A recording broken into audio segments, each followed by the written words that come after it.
Chapter 9. Putting the fun in an unparty. Red was still mulling over training on the way to school the next day when a familiar face caught up with her. "Hey," Chester said, jogging down the path to meet her. "What happened yesterday? Where were you? I'm the one who usually disappears without a trace. Ace and I waited forever." "Sorry," Red mumbled. "My mom doubled the length of this awful royal training. All she can think about is the annual tea ceremony. So ditch." "What?" "If it's no fun and we have stuff to do for the..." He looked around and then whispered, "Party? Ditch your training tonight." "I don't know." Dora and Twee's lesson yesterday about being correct and flawless in order to win respect was still fresh in Red's mind. She had lain awake during the night, just thinking. She'd always chafed against her mother's edicts, and was ready to do more to show the Queen she didn't rule over Red. And she didn't want to have the kingdom's eyes on her, but if she had to, she wanted to be respected, better than her mother. Would that take even more perfection? Red wasn't sure she had it in her. She told herself she didn't care about what the other Wonderland kids thought. But what if she and Chester and Ace were wrong about them?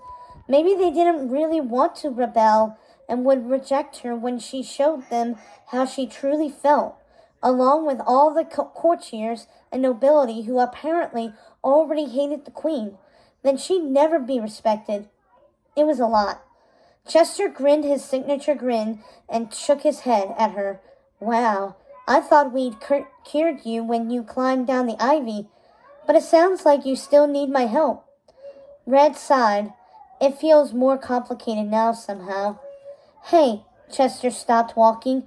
"All this training stuff, these lessons, this tea ceremony, isn't that exactly what you're rebelling against? You're starting to sound like any old Wonderland High kid." Red held her book bag closer. He was right. Twee and Dora had made her feel, well, bad. Red had always seen her mother as the primary authority of Wonderland, but yesterday's training had shown her that Wonderland itself had lived with the standards of perfection for so long that it severely judged anyone who couldn't maintain them. The people of the court might criticize the Queen of Hearts, but in their subtle ways, they were just as bad as her, and they upheld everything she stood for. Red was always a rebel, but at Chester's words, she realized she wanted to take it to the next level and really show them all, the stuffy courtiers, the snide noblewoman, the idea that you could be disgraced just by the way you used your dinner silverware, that it was no way to live. Besides, on the night she stole away to the kitchen, she'd had a taste of sugar, and unlike her mother had warned, it was good, delicious even. "You're right," Red lifted her chin. "I'll do it."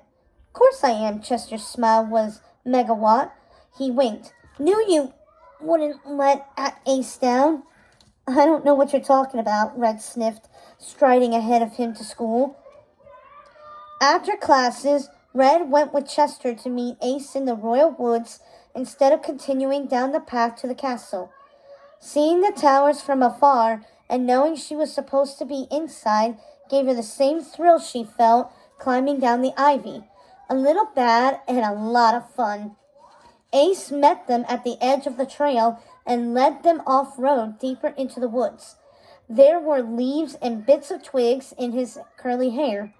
"I think I found the perfect spot," he said, pulling back the branches of ferns and a curtain of ivy.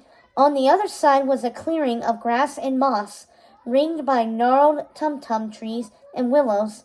A few slithy toes slithered into the underbrush as the three of them stepped into the opening. The space was wide enough for a large gathering, but thickly shrouded. "It's perfect," Red said. "Nice find," Chester agreed. Ace smiled proudly. They all stood for a moment, hands on hips, and surveyed the area. After a few seconds, Chester cleared his throat. Ace kicked at the grass, and Red said what they were all thinking. "So, do any of us know how to throw a party?" Well, we were talking about how they have nachos in Oregon, Ace said uncertainly.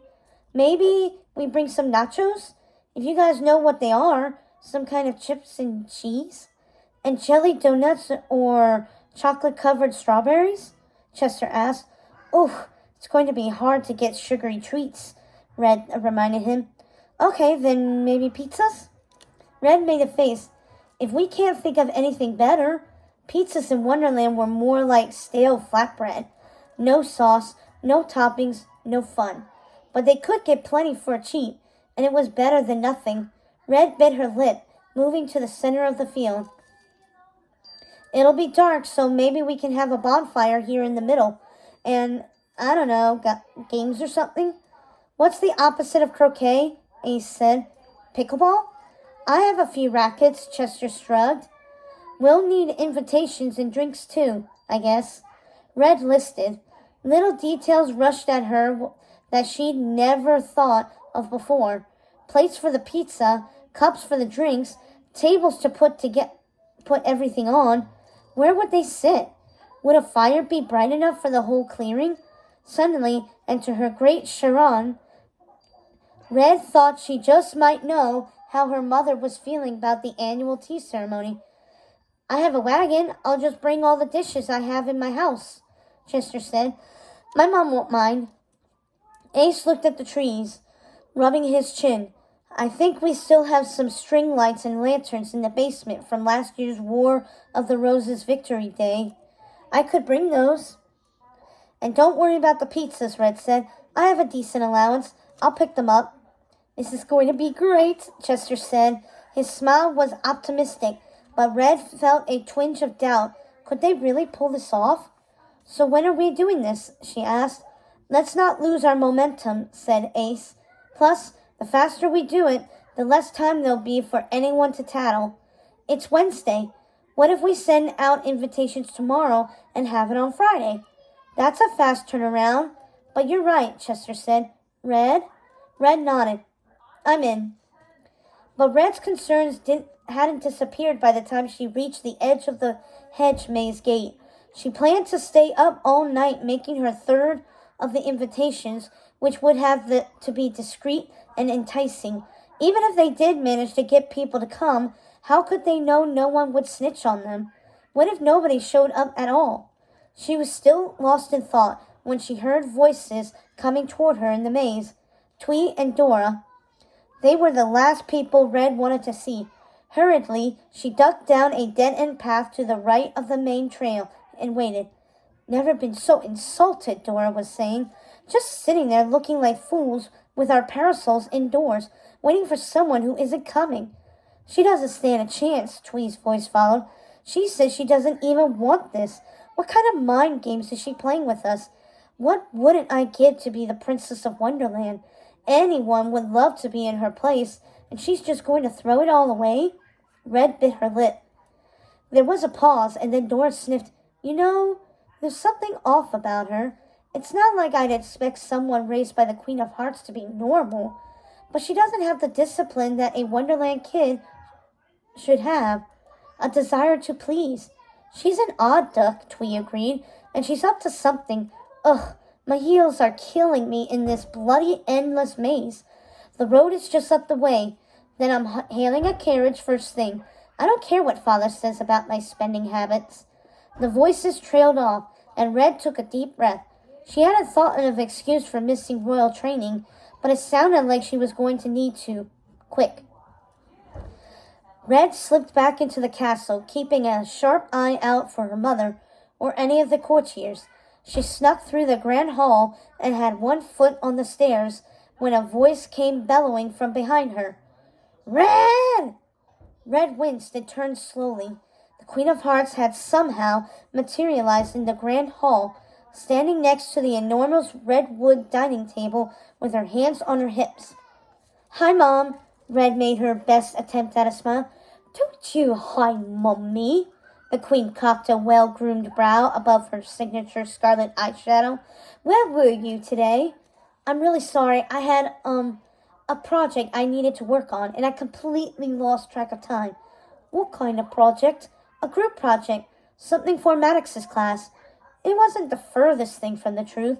Red had a feeling Maddox would heartily approve of their throwing a party, and the whole thing had started when Red and Chester were working on his assignment. Oh, well, in that case, said the Queen of Hearts, carry on. The Queen had always had a soft spot for the son of the Mad Hatter.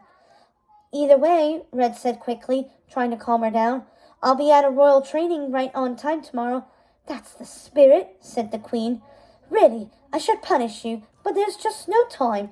Darling, you have no idea what I'm dealing with, and as usual, you're not making it any easier. The pastry chef is being a beast about having savory tarts instead of sweet ones, and the florist, they said they would only have white roses because we used all the red for the last party. Only white? They know I have a thing about that. She growled in frustration. I'm sorry, Red stammered. I know how important this is to you. Well, it should be important to you, too, the Queen sighed before she turned on her heel and stormed out of the grand hall, muttering to herself. Red took a deep breath, heart pounding as she escaped up the back stairs to her room.